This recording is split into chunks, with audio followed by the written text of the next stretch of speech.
Before I start, I want you to consider something simple but uncomfortable. Most people think reinvention is about changing what they do. New job, new habits, new goals, new identity. But that's not reinvention, because if you don't change the way you think, you'll just recreate the same life in a different outfit. So the real question is not, how do I reinvent myself? The real question is, asterisk, why have I become someone I no longer recognize in the first place? See, we are not broken people trying to be fixed. We are human beings who slowly drift away from who we truly are, layer by layer, through fear, pressure, expectations, and comfort. And the moment you realize that is the moment reinvention actually begins, because reinvention is not about becoming someone new. It's about removing everything that you are not. So in this talk, we're not going to chase motivation. We're going to explore identity. We're going to question habits. And most importantly, we're going to find the courage to start over, not externally, but internally.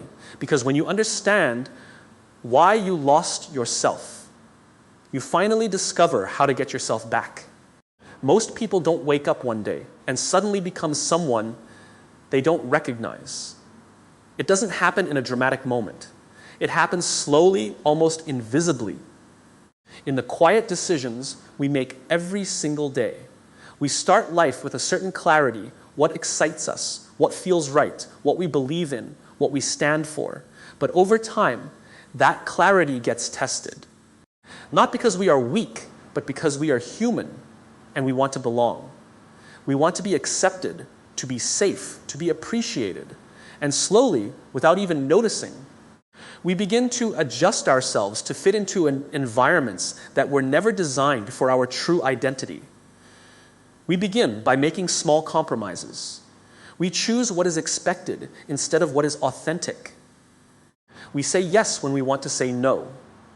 We silence thoughts that feel too different or too bold because they might not be accepted. At first, it feels harmless, like a necessary adjustment to survive in a world that rewards conformity. But every time we ignore a part of ourselves, we move one step further away from who we really are.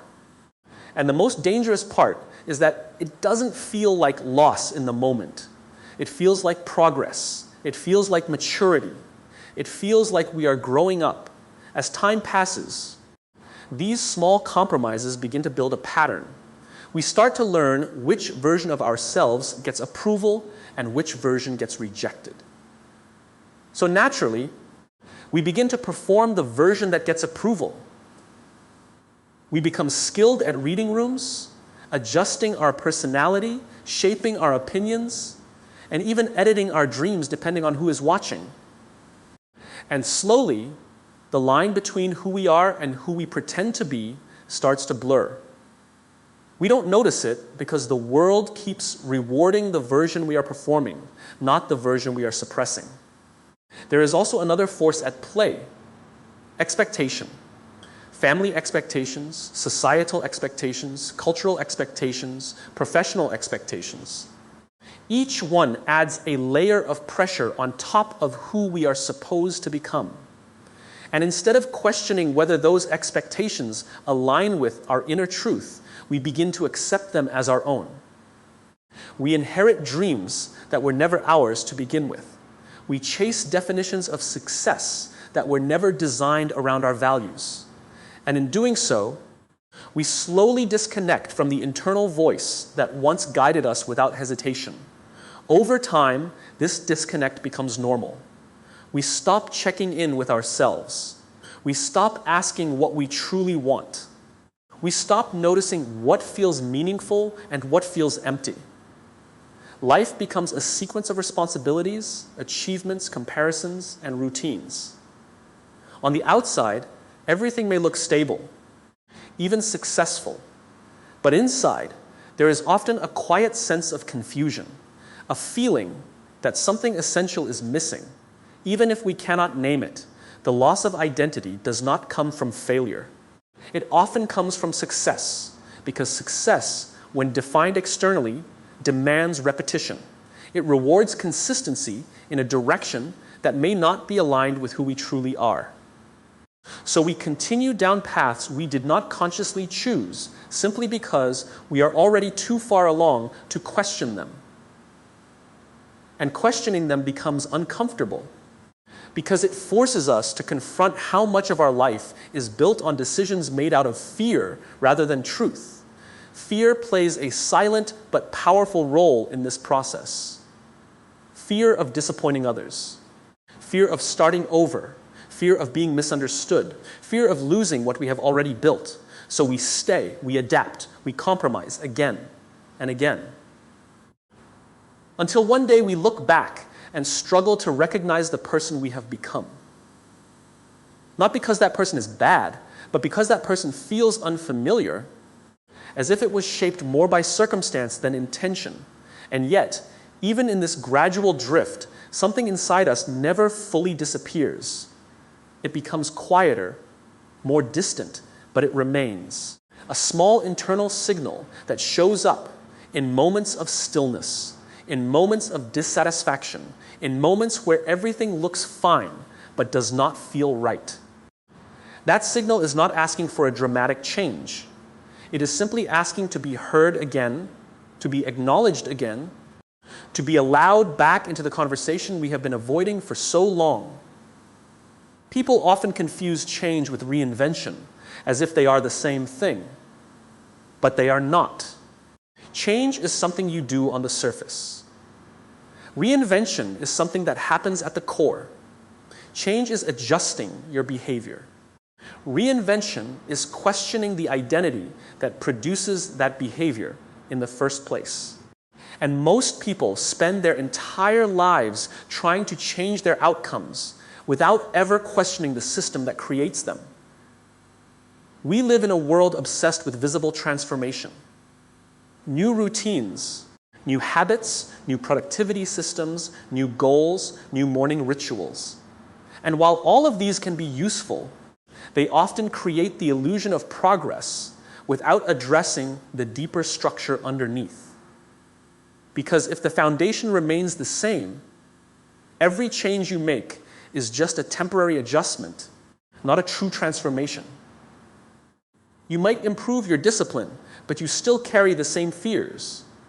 You might upgrade your habits, but you still operate from the same limiting beliefs. You might shift your environment, but you still interpret life through the same identity. Real reinvention begins when you stop asking, "What should I change?" and start asking, "Who am I being while I make these choices?" Because identity always drives behavior. If you see yourself as someone who is inconsistent, you will eventually act inconsistently, even if you try hard not to. If you see yourself as someone who is not capable, you will find subtle ways to prove that belief right. And if you see yourself as someone who needs external approval, you will continue shaping your life around what others think instead of what you know is right. This is why most attempts at change fail. Not because people lack discipline, but because they are trying to modify behavior without updating identity. It is like trying to change the direction of a river by moving individual drops of water. Eventually, the current pulls everything back to its original path. The deeper pattern always wins unless the source is changed. Reinvention requires a different level of honesty. It forces you to look beyond actions and examine assumptions. Why do I believe this about myself? When did I start believing it? Who taught me that this was true? These are uncomfortable questions because they reveal that many of the limits we operate within were never consciously chosen. They were absorbed from family, from culture, from past experiences, from moments of failure that were never fully processed but quietly turned into identity labels. The illusion of change is comforting because it allows us to feel like we are evolving without disrupting the structure of who we are. It lets us stay within familiar boundaries while believing we are growing. But reinvention does not offer that comfort. It asks for disruption. It asks you to question not just your actions, but your entire internal narrative. And that is why most people resist it, even when they say they want it. There is also a subtle difference in motivation. Change is often driven by dissatisfaction with outcomes. You don't like your job, so you change your job. You don't like your body, so you change your diet. You don't like your routine, so you change your schedule. But reinvention is driven by dissatisfaction with identity itself. It is not about what you have. It is about who you are becoming while you pursue it. It is a deeper form of awareness that recognizes that external changes without internal alignment eventually collapse under pressure. This is why someone can achieve a new level of success and still feel the same emptiness. Because they changed their situation, not their self-perception. They reached a new environment but carried the same internal framework into it.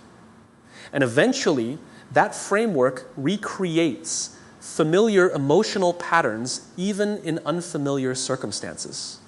Reinvention also requires letting go of the idea that consistency always means growth. Sometimes consistency is just repetition of the same identity, doing the same thing, thinking the same way, reacting the same way, just in slightly improved conditions. Real growth sometimes looks like breaking consistency. It looks like stepping outside of the version of yourself you have carefully maintained for years. The most difficult part is that identity feels like truth. It feels fixed. It feels like this is just who I am. But in reality, identity is constructed through repeated beliefs and behaviors over time. And anything that is constructed can also be reconstructed. The challenge is not capability. The challenge is willingness to question what has been accepted as permanent. When people finally begin to understand this difference, something shifts.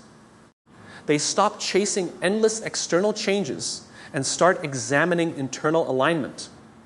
They stop asking how to improve their life in fragments and start asking whether their current identity can even support the life they want to build.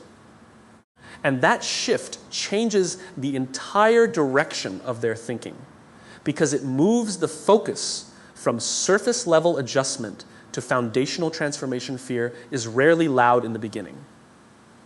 It doesn't announce itself. It doesn't stand in front of you and say, I am stopping you. Instead, it works quietly behind your thoughts, shaping your decisions in ways you don't always notice. It hides inside hesitation, inside overthinking, inside the need to wait for the right time, inside the constant rewriting of plans that never move into action. And over time, what starts as a small protective instinct slowly becomes the strongest barrier between you and transformation. Most people think fear is about danger.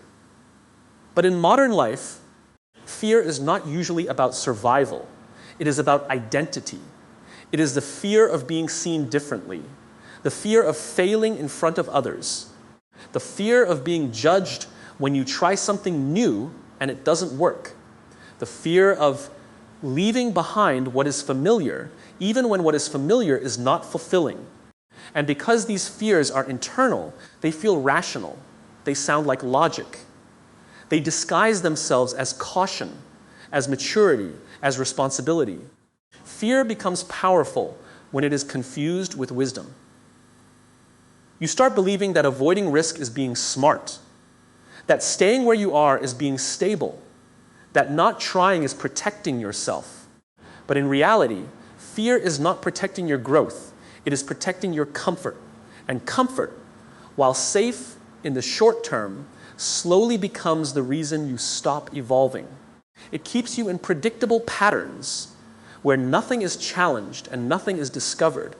One of the biggest ways fear controls people is through delay. It rarely says no. It says not now. It convinces you that the timing is not right, that you need more preparation, more confidence, more certainty. It tells you to gather more information before you start.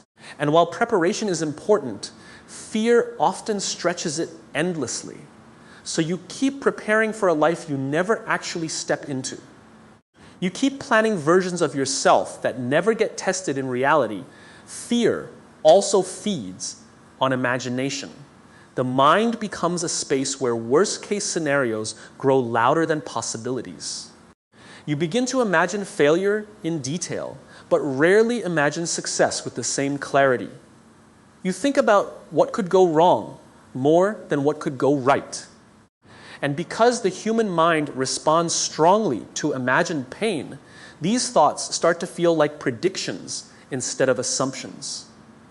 So you begin to act as if those imagined outcomes are already real.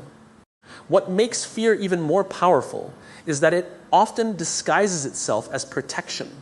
It tells you that it is keeping you safe from embarrassment, from rejection, from loss.